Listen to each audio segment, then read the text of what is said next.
PT Kereta Api Indonesia Komuter Lain Jabodetabek akan mengubah sistem tarif kereta rel listrik. Tarif yang semula dihitung berdasarkan jumlah stasiun yang dilewati akan diubah berdasarkan jarak yang ditempuh. Untuk 25 km pertama jarak yang dilewati ditetapkan tarif Rp2.000, sedangkan setiap 10 km berikutnya dikenakan tarif Rp1.000.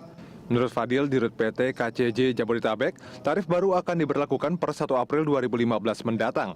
Perubahan tarif mengacu pada Peraturan Menteri Perhubungan Nomor 17 Tahun 2015 tentang penyesuaian tarif KRL berdasarkan jarak. Perubahan dari jadwal perjalanan kereta api Jabodetabek untuk operasional tahun 2015 untuk perhitungan tarif berdasarkan kilometer tempuh itu nanti di 25 km pertama itu penumpang itu membayar 2.000. Terus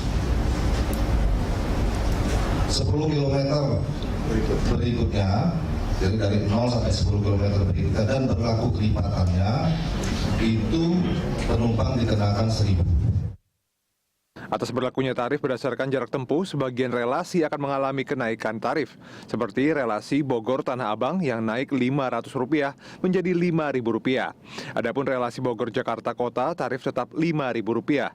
Sedangkan relasi Bekasi-Jakarta Kota, tarif justru turun Rp500 menjadi Rp3.000. Sebelumnya PT KCJ memberlakukan tarif KRL untuk 5 stasiun pertama sebesar Rp2.000 dan untuk setiap 3 stasiun berikutnya dikenakan biaya Rp500. Robi Kurniawan, kontributor Berita 1, Jakarta.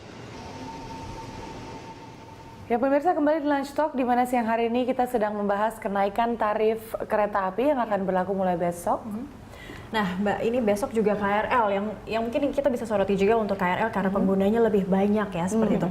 Nah ini ada perbedaan tarif, ada yang naik, ada yang tetap, dan bahkan ada yang turun. Penghitungannya sebenarnya sejauh ini seperti apa sih untuk KRL sendiri, tarif KRL? Dari informasi yang saya dapat, untuk 25 km pertama itu tarifnya Rp2.000. Sebetulnya Rp5.000, tapi ada subsidi dari pemerintah sebesar Rp3.000. Kemudian 1 sampai 10 km berikutnya itu tarifnya Rp2.000, tapi ada subsidi, jadi dibebankan ke penumpang itu Rp1.000. Seperti itu. Penghitungan untuk dibebankan tarifnya seperti itu ya. Betul. Tapi ada perbedaan penghitungan untuk tarif itu tadi, seperti yang saya katakan, ada yang naik, ada yang tetap dan turun. Seperti apa? Yang misalnya kalau misalnya yang saya seperti tadi bilang, yang paling yang akhirnya jadi naik itu Bogor Rangkas Bitung ya. Terjauh. Itu terjauh karena dihitung jarak kan. Tapi ada juga yang turun Bekasi Sudirman misalnya kan, itu bisa turun gitu. Dan justru ini lebih fair ya, karena biasanya orang yang naik lebih jaraknya dekat tapi harus membayar ada minimum yang sama, memberatkan untuk mereka. Iya, sebetulnya lebih fair. Karena kan tadinya dihitung awalnya kan per stasiun, sementara stasiun itu jaraknya tidak sama. Ada yang jauh, ada yang dekat gitu. Beberapa stasiun kita kan sangat dekat ya. Misalnya seperti Depok, Pondok Cina, seperti itu kan dekat. Tapi ada juga stasiun yang jaraknya memang cukup jauh. Gitu kan. Itu yang membuat itu jadi lebih sebetulnya jadi lebih adil gitu kan. Baik.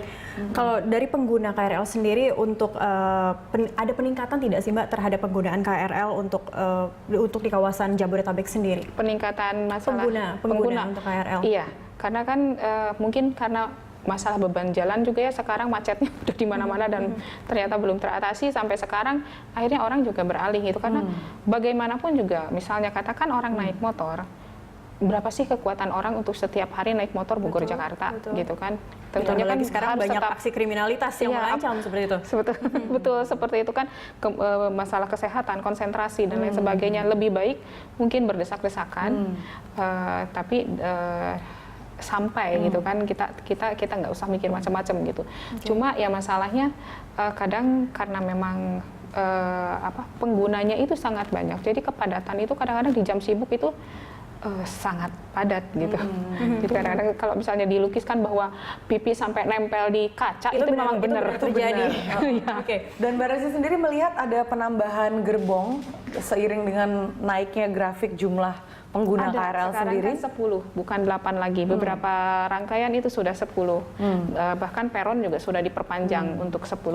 Artinya perusahaan kereta juga mencoba untuk keep up dengan jumlahnya demand yang meningkat ya. Betul. Kalau layanan seperti ketepatan waktu gitu bagaimana, Mbak? Itu masalahnya di kita Masih menjadi masalah untuk ketepatan waktu dan masalah gangguan gitu. Karena ini kan saling terkait ya. Ketepatan waktu juga masalahnya di kita itu masih banyak perlintasan sebidang. Perlintasan sebidang kemudian karena kan itu berlintasan dengan jalan raya, bukan di atas gitu kan. Penambahan traffic kereta akan membuat macet jalan raya, itu sudah pasti gitu. Nah, sementara di satu sisi lain kita sendiri juga sebagai pengguna itu membutuhkan gitu kan, jadwal itu ditambah. Ya, mungkin jalur sendiri juga yang tidak langsung dengan jalan raya seperti Jadi, itu. Yang bagus itu kan seperti antara Cikini sampai Jayakarta ya, itu memang di atas gitu kan. Kemudian masalah juga peralatan ya. Peralatan di kita itu sudah hampir bisa dipastikan kalau misalnya ada hujan besar, ada petir, pasti gangguan KRL kereta. tidak berfungsi. Betul. Seperti itu ya. Oke, baik. Iya. Nah, ini besok tarif akan naik. Apakah gambaran dari sebelumnya tarif juga sempat naik ya di Januari, di Maret? Itu yang KJJ. Ya, KJJ sempat naik dan sekarang turun dan naik lagi. Apakah mengurangi keinginan para pengguna transportasi KRL untuk berkurang Fluktuasi harga ini? Harganya akan berpengaruh apa tidak? Untuk Gambarannya untuk pengguna KRL. Untuk pengguna KRL mungkin kalau KAJJ jarak jauh tidak berpengaruh ya. Masalah kereta jarak jauh untuk pengguna KRL tidak berpengaruh kecuali kalau misalnya mereka mau keluar kota gitu kan. Seperti itu pasti. Komuter lain akan berpengaruhkah dengan kenaikan ini? Nggak akan ya. Akan tetap Ini membutuhkan seperti itu ya? semua fasilitas agak-agak dicekokin karena orang juga nggak punya pilihan ya. Iya, betul. Harus naik kereta mau gimana lagi. Permasalahannya adalah monopoli karena memang kondisinya kan memang cuma satu. Nggak punya pilihan. Nggak ada pilihan lain gitu. Berbeda misalnya kalau misalnya Amerika kan punya berapa banyak Pilihan moda transportasi. Oke. Baik Mbak Rizky, kita break lagi sejenak. Iya, Pemirsa Lancong akan kembali tetap bersama kami usai jeda pariwara.